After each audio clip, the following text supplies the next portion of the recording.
For today's presentation, we're going to give you an overview of a project that we did with Siemens.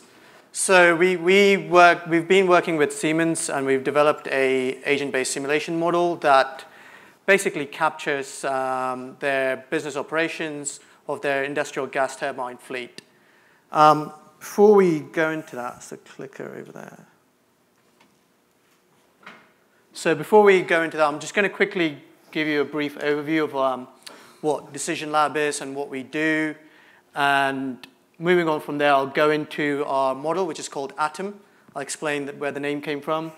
And finally, to finish off, I'll kind of give you an overview of some of the work we've been doing in our predictive maintenance and how we've kind of integrated deep learning, recurrent neural networks in doing predictive maintenance. So this is us. We're a small consultancy firm. We're about 24, 25 people based in London and other parts of Europe as well. Yeah. Work remotely. So in terms of our client base, we work a lot with water industries in the UK. So ranging from Thames Water, and so we also work with Siemens, Rolls-Royce, and we also have a lot of defense clients as well. So we work a lot with the UK Ministry of Defense. So in terms of how we do it and what we do, so our business sectors is effectively split up into aerospace, defense, water, and transport. And the service that we offer is to develop bespoke decision support tools in order to optimize the business operations. And this is the core of what we do, is to develop bespoke decision support tools that allows our clients to make their own decisions based on the results that they get. And how we do it? So these are the buzzwords, how artificial intelligence. So we've developed predictive maintenance algorithms using AI and machine learning. And for water industries, we've developed some optimization algorithms that optimizes different portfolios within the water industry and optimize their investment strategies.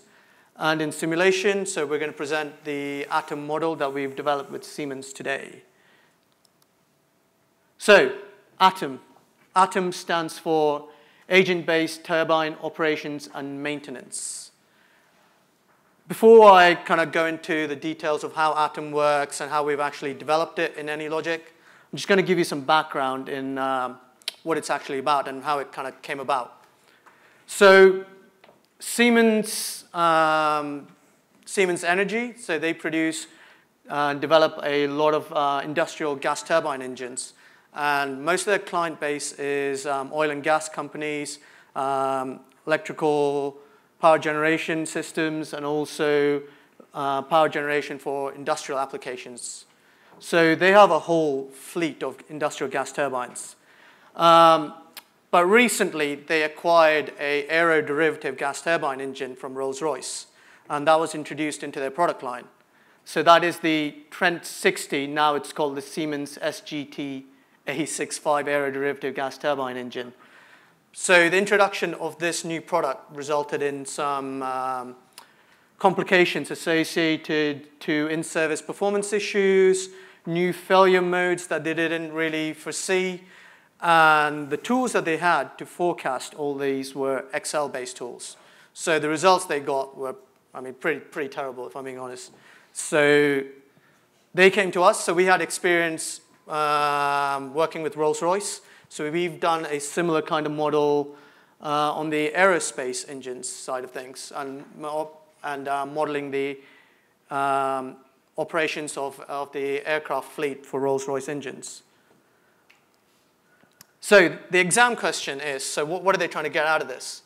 So how do you predict business performance and forecast KPIs of interest to inform decision making?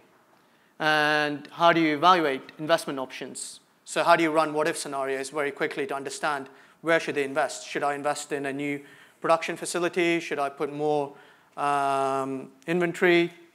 And where should I locate this inventory? And this kind of like brought us on to the digital twin approach.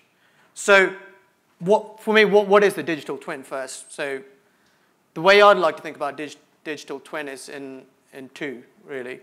So one is digital representation. So this is basically the digital representation of the asset and how it actually operates in a real-life operating environment. And you're trying to capture that and represent that in a virtual environment. And the next is digital integration.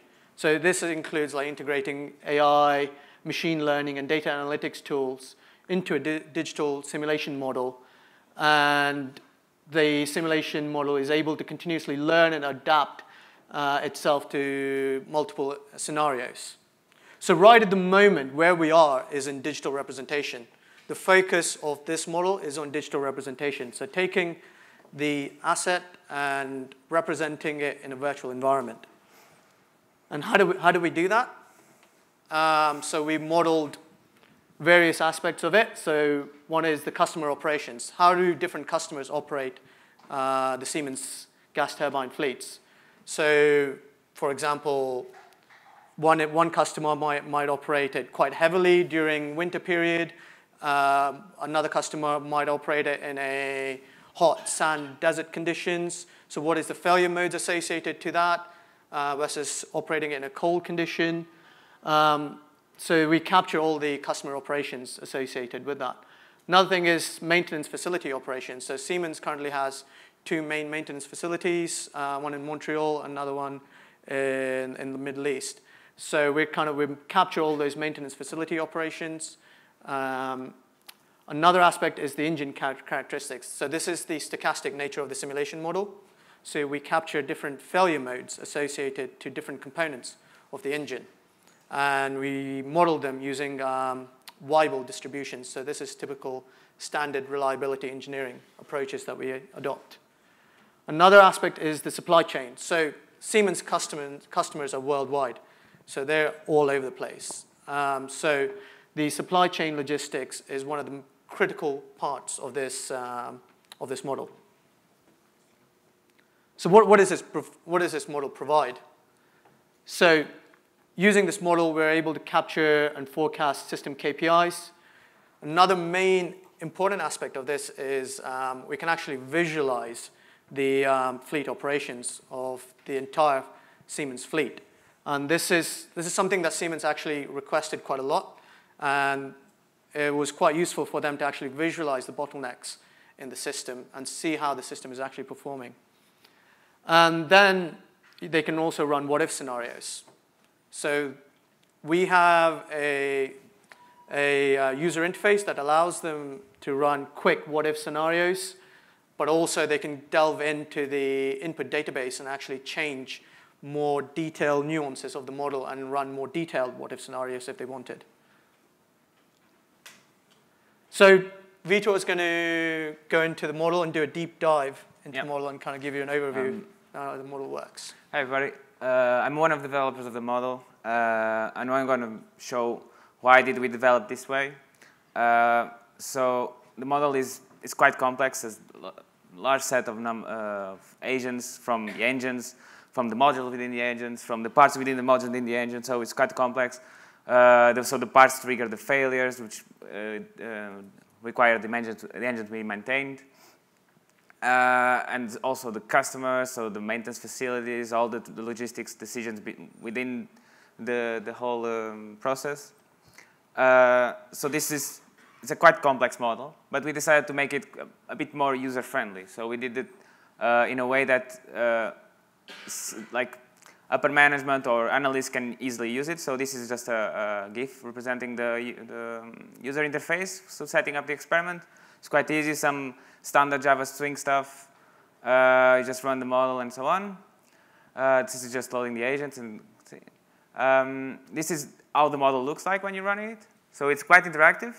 You can easily switch between views. You can check how's the current status of the model, KPIs, plots, like, for example, the number of shop visits and what kind of shop visit were they. So there's a quite interactive experience, which I think is one of the key requirements for for Siemens, because they really wanted to show in meetings and upper management, like show the model running in real time. But it's very flexible. In the input data set, you have a large quantity of settings you can tweak. And you can introduce facilities, you can change failure modes, you can works with any set of engines, you can even create your custom engines, works with everything. So that's quite good. Also, on the user experiment, created an embedded Monte Carlo. So this Monte Carlo, we can run it from the same simulation. So you don't actually have a new ALP file that you run a new executable file, sorry, that you run the Monte Carlo from. And it's also easy to get some nice, easy conclusions about the uncertainty of the model, because it's in its nature to be stochastic. How did we do this? So we took a more of a software development approach. We crafted different layers. So we have one layer we call the runner, which is in charge of setting up an experiment, connecting with the database. For now, we use the internal AnyLogic database loaded from an Excel file. And then the actual model itself is inside the domain layer, so the domain model layer we call it, which is another ALP file. We have a set of ALP files just that actually are one model in itself. And then this domain model sends messages across this entity we call the message broker. And this entity then is in charge of distributing the message across the different layers. So we have the visualization layer, which is everything you saw on the previous slide. So in the previous slides, you have all this interaction. This is everything on that layer. It doesn't know about the decision of the model. It doesn't know about the business logic. That is everything in the domain model. And we have also a data storage and KPIs layer, so you can store all the data from the simulation itself. But why did we get to all this trouble? I think the key point is that you decouple and you encapsulate functionality of the model. So by doing that, you can easily get rid of visualization. You can create a runner that runs the model without the visualization. So this is extremely powerful to deploy the model in the cloud. As we saw yesterday, Java Swing is no longer supported, so our visualization layer probably will not work in the future. So we can easily just switch that. So just take that away and add a new one without knowing anything how the model is working. You just receive the messages. You know that if you receive this kind of message, you do produce this output. One example would be like in the middle of a simulation, you introduce a new customer site, for example. And the domain model say, OK, I created a new customer site agent. I send the message across. The visualization receives it, and the agent pops in the customer site pops in the visualization. I think this is really powerful. We normally have between 4 to 5 people working in this model at the same time. It's only because of architecturing like this that is possible. Because if you work in the same model, you probably encounter these problems. And you managing the versions, you get a lot of conflicts if you're using the same file. So this is just make our life really easy, and it's easy for simultaneous development. So that's our architecture about the model. So, Amrit? Want to take on? Yeah. So just something to say that some of the visualizations that you saw, so that was embedded in AnyLogic, but we also export all the result data that's generated from the simulation into an Excel file or a CSV file, so the analysts can do their own analysis and visualize the data using Tableau or any other means. So this is our roadmap we've kind of like defined with Siemens. So at the moment we're in phase 1. So we have developed a standalone application that captures all the modeling functionality to a level of detail that Siemens required. So the model sits in a virtual machine, and several users can access that. And the input database is Excel. Now, the problem with Excel is this model is it's very data hungry. So there's a lot of data that goes into it. And storing all that data in Excel and giving that to the user, it's quite honestly, it's an absolute nightmare to manage. So I get calls at 6 p.m. just before I leave the office. This model doesn't work. There's a null pointer exception. What's going on? So I don't know. What did you change? And then Amrit calls me. I'll call him. It's not. So what we want to do is we want to move to a more enterprise solution where all the data is kind of stored and managed in a SQL or NoSQL database. So we're trying to define that data pipeline with Siemens right at the moment. So how do we integrate their system, so their databases, Excel spreadsheets, Word documents, and take all that data and store it in a centralized database. And how do we automate this? So defining that data pipeline is quite a challenging task, but right at the moment we are having discussions with Siemens and starting to define that architecture. And moving forward, as Vito said, we're looking to deploy this model in the cloud as well, so multiple users can access it. And something that Siemens are quite interested in is actually showing this model running to their customers. So they can go to BP, for example, and say, okay, if you operate your engine in this particular manner, we can influence, we can reduce your outage and provide a much better service to you. And some of the other capabilities that we're looking to add is more higher fidelity cost modeling capabilities. So right at the moment, it's very high level. So we're trying to add more fidelity into the cost modeling capabilities so it's more accurate in representing costs when different what-if scenarios are run. So moving forward into phase 3. So this is at very early stages. So right at the moment, everything's rule-based. So business managers run what-if scenarios to understand what is the most optimal decisions to make and things like that. But we've got a simulation environment, so why not do trial and error to identify the most optimal policy? So this is where kind of reinforcement learning kind of comes in. And right at the moment, we're at the very early stages in kind of exploring these ideas. So for example, what is the state space? So how do we actually represent this problem? So what is the state space? What are the actions that are available? What is the reward function? How do we discretize the state space to make it simpler to apply reinforcement learning? So we're in the very early stages of exploring these ideas. We don't know the answer to any of these, but we're investing some time into this. So we've also started looking at, okay, how do we integrate AnyLogic with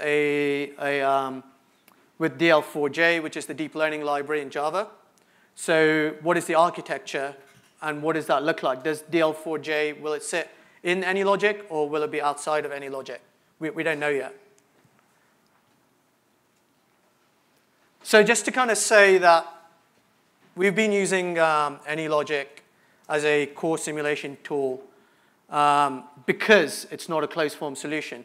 It offers us very wide flexibility to model various business processes across various business sectors. And it's an enabler for the digital twin.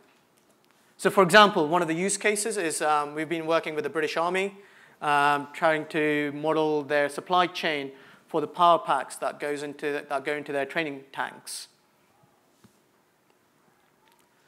So most of the stuff we've been kind of discussing with Atom so far have been in kind of forecasting long-term maintenance strategies. So what about like near real-term, where you have sensor data? Can you use that sensor data to provide predictive maintenance capabilities? So we recently got a grant from the UK government to develop AI algorithms using recurrent neural networks to forecast sensor data and using anomaly detection algorithms to identify the health of the asset and the remaining useful life of the asset. So I'm just going to play a short video. Hopefully this works. Oh, there we go. Prognostics within asset health management are a key and essential part of our capability. And it's key and essential as part of our maintenance optimization strategies. Whether it's in our defence business for considering their ability to generate the force element of readiness, or whether it's in the civil sector for avoiding costly delays and cancellations. Our approach splits the problem into two stages. First, we take the historical sensor readings from all sensors related to a certain system or component up until the present point in time. We then feed this sensor data into a deep learning forecaster, which projects the sensor readings into the future. The second stage involves predicting the future health of the system from the sensor forecasts, from which we can then derive estimates of remaining useful life or risk of fault. In phase 1 of the project, we have been successful in accurately forecasting sensor readings in both simulated and real-world data. In a controlled environment, we've demonstrated the improvement that can be achieved using our approach in terms of estimating the remaining useful life of jet engines. We further showed that we could forecast the likelihood of anomalous flights occurring in a more challenging real-world environment. The applicability of our approach is not limited to a single domain, but rather it has the potential to be applied to any platform, be it aviation, naval or land-based, that has a detailed history of sensor readings. Phase 1 of this project has shown great promise in terms of understanding how we can forecast key parameters around asset health and feed those into predictive models that look for failure within equipment. What makes this essential and quite compelling in terms of where the project goes is it really extends the window of opportunity for us to take action. In Phase 2 we will maintain the momentum created in Phase 1. We will address the main challenges that surfaced in Phase 1 while retaining the benefits of the flexibility of our approach. In collaboration with Rolls-Royce, we will develop ways to extract the key signals from the sensor data, both limited input data, for example by using transfer learning, and handling limited ground truth fault or failure data by developing unsupervised learning methods. As a significant step towards exploitation, we are planning 2 prototype deployments in real operational settings, one in defence and one in the civil domain. We will demonstrate the wider applicability of our approach by adapting it to a naval platform. We will explore the usability of the model outputs by developing a novel UI and engaging with potential end users. Finally, in collaboration with partners and stakeholders, we will perform a detailed analysis of the path to exploitation, identifying any potential barriers and thus ensuring the project can achieve maximum value. Exploitation is a core part of our programme for Phase 2 and we're delighted to have Rolls-Royce as our exploitation partner.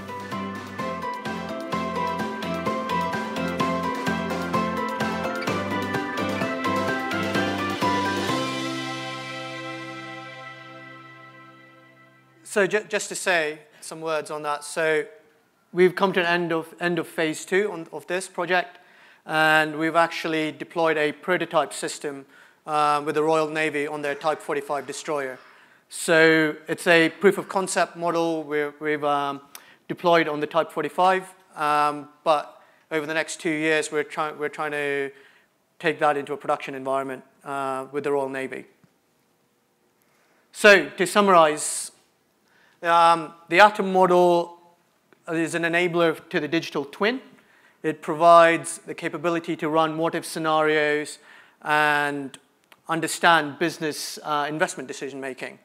And it also allows the user to visualize the operations and understand what the bottlenecks in the system are. Thank you. Any questions?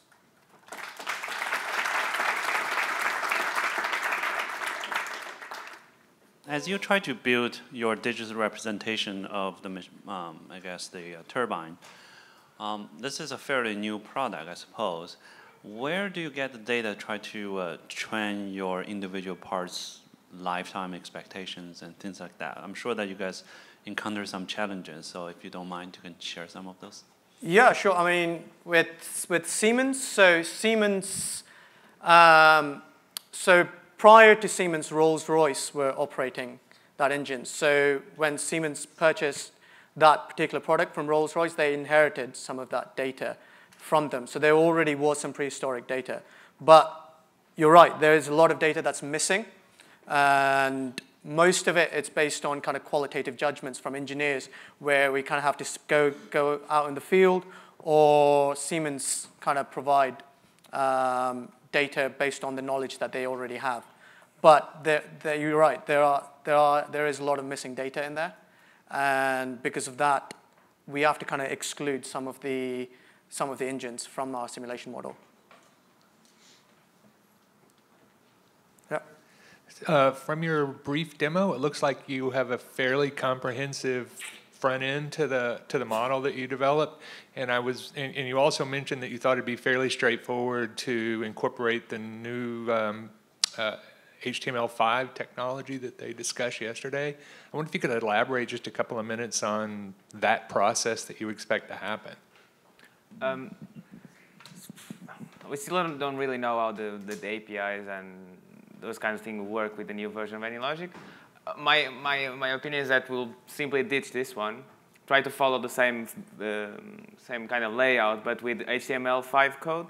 Like you saw yesterday, that you can actually embed the AnyLogic visualization in an HTML5, so in a JavaScript code. So I think that will be our approach. We don't know yet. This is new for us. For now, we'll keep this Java swing, so the old AnyLogic version, but in the future, we'll see. But the advantage is that because our backend, the architecture, the way we've defined it, it doesn't affect our core model. It's Yeah. just the visualization that will change. So in our visualization is just one ALP file. Our model is another ALP file, so it's not the same. So you just ditch one, plug it in the other one. So I think we have around 5 ALP files with different functionalities. So it's what I talked about, functionality encapsulation. So yeah, so that's the way we think that. We're just going to ditch that one and create a new one with the new features, but we don't know yet how that's going to happen.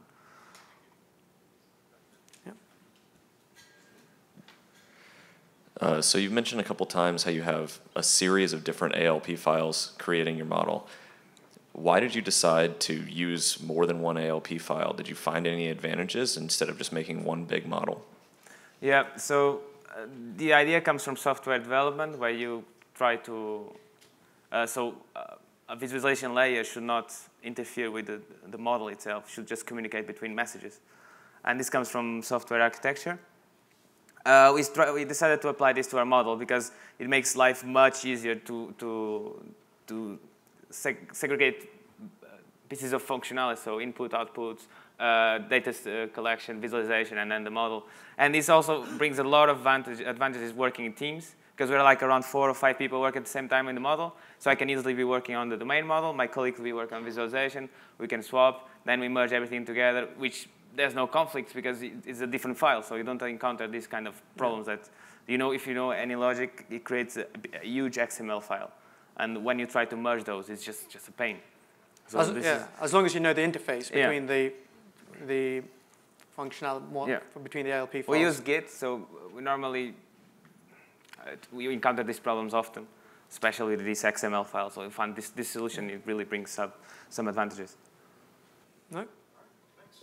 Thank you. Thank you. Cheers, thanks.